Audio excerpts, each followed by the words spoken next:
You know how sometimes like we try to put people into these neat little boxes, based on like what we think we know about them? Well, today we're going to be diving deep into one of those boxes. And let me tell you, it's about to get really interesting. It is. It is, especially when we're dealing with something as multifaceted as, the human brain and the vast spectrum of neurodiversity. Exactly. Trying to simplify something as complex as neurodiversity is like, I don't know, like trying to fit a whale into a teacup. It's just not going to work. Right. And speaking of misconceptions, we're tackling a particularly sticky stereotype today. Okay. The idea that all high-masking autistic people must absolutely love cosplay. Ah, yes. The high masking equals cosplay myth. It's the fascinating assumption and one that unfortunately highlights just how quick we are to make generalizations based on limited information. Okay, so before we go any further, let's make sure we're all on the same page. Could you give us a quick breakdown of what high-masking autism actually is? Sure. In a nutshell, high masking autism refers to the conscious and often subconscious effort made by some autistic individuals to navigate a world that isn't always designed with their neurology in mind. Think of it like this. Imagine constantly being on in a social setting, even when you'd rather be doing, anything else. Wow, that sounds exhausting. It can be incredibly draining. You see, for someone who is high masking, every social interaction can feel like a performance. They might be constantly monitoring their body language, tone of voice, and even their facial expressions to try and, blend in and meet social expectations.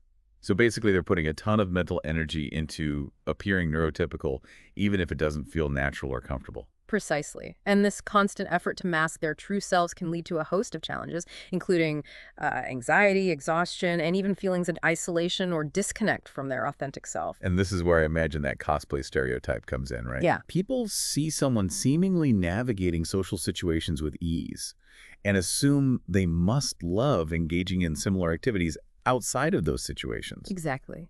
The assumption is that if someone is adept at, let's say, playing a role in social settings to fit in, they must naturally gravitate towards hobbies or interests where role-playing and performance are central, like cosplay. And while that might be true for some autistic individuals, it's definitely not a universal experience, is it? Not at all. And this is where that assumption becomes not just inaccurate, but potentially harmful. Because when we reduce individuals to a single interest based on a perceived trait, we ignore the incredible diversity that exists within the autistic community. Right. Because reducing someone down to a single interest, especially one based on a stereotype, can make them feel like they have to conform to that expectation, even if it doesn't resonate with them at all. That's an important point. And the reality is, autistic individuals, like anyone else, have a vast and diverse range of interests.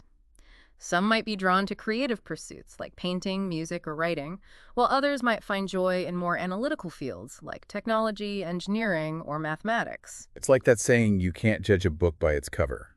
Or in this case, you can't assume someone's interest based on their ability to mask. It just doesn't add up. I couldn't agree more. And this is where our deep dive really begins, because we're going to unpack why this stereotype is so pervasive, and more importantly, why it's so crucial that we move beyond these surface level assumptions to appreciate the incredible tapestry of human experience.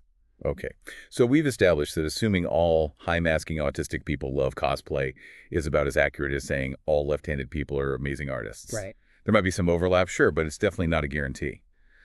So where do we go from here? How do we start to unravel this misconception and appreciate the diverse range of interests within the autistic community? That's a great question, and it's where things get really fascinating. You see, to truly understand why this stereotype falls apart, we need to dig a little deeper into the cognitive factors at play. Okay, I'm intrigued. What do you mean by cognitive factors? Well, think about the way the brain processes information.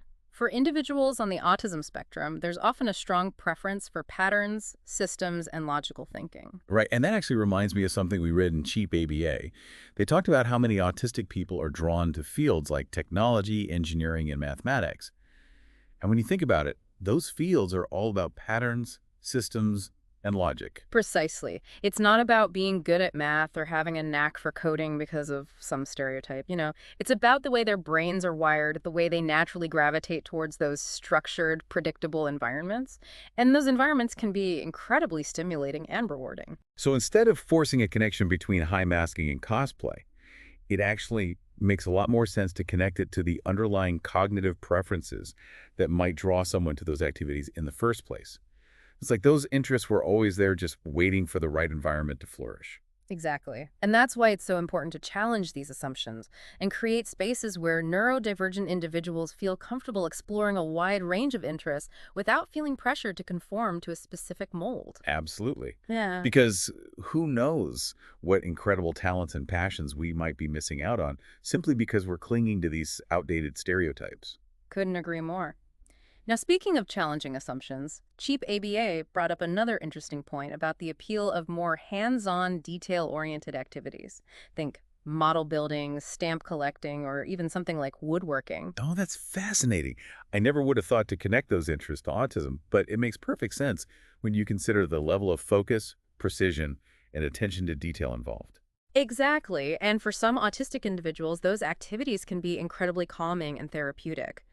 They offer a sense of control, order, and predictability in a world that can often feel overwhelming.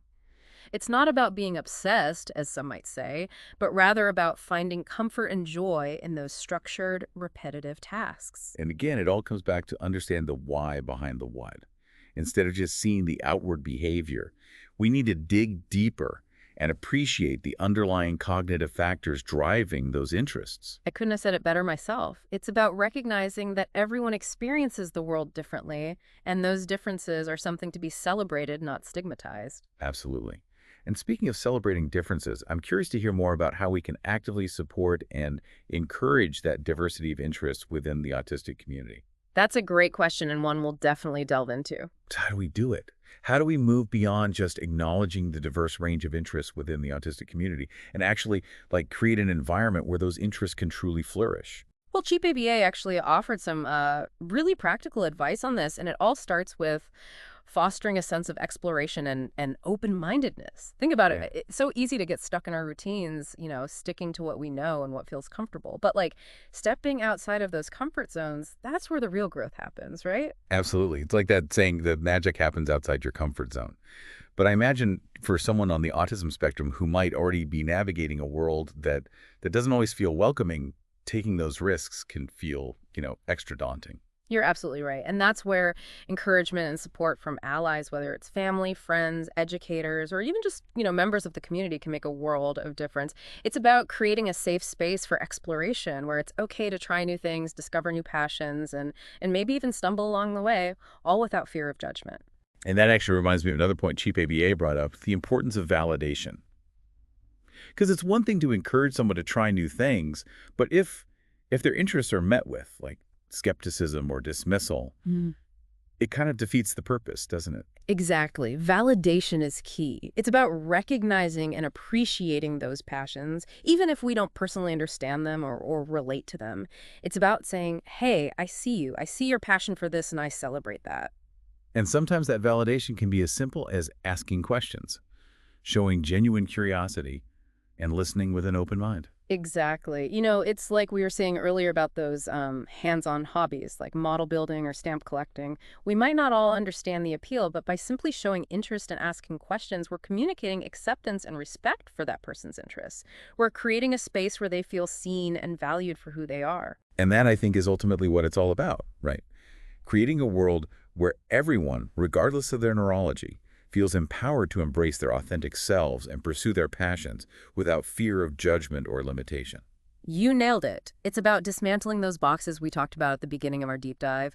Those boxes that try to confine us to narrow categories based on stereotypes and assumptions. It's about recognizing that true beauty lies in our diversity and the unique tapestry of human experience that unfolds when we embrace our differences and celebrate what makes each of us extraordinary. So what can we leave our listener with today as they continue to unpack these ideas? What's one thing they can do, starting today, to challenge their own assumptions and contribute to a more inclusive and understanding world? That's a great question. I think it all comes down to curiosity. The next time you encounter someone who seems different, instead of letting your assumptions fill in the blanks, approach that interaction with genuine curiosity.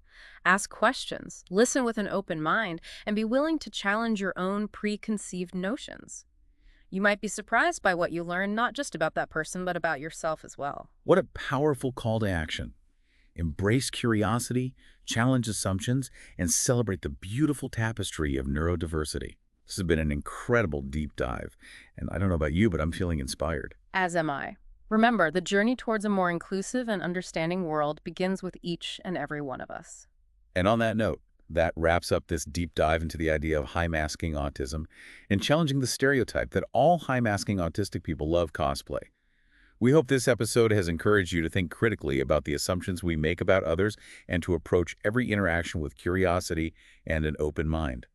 Until next time, keep exploring, keep learning, and keep celebrating the beautiful diversity of the human experience.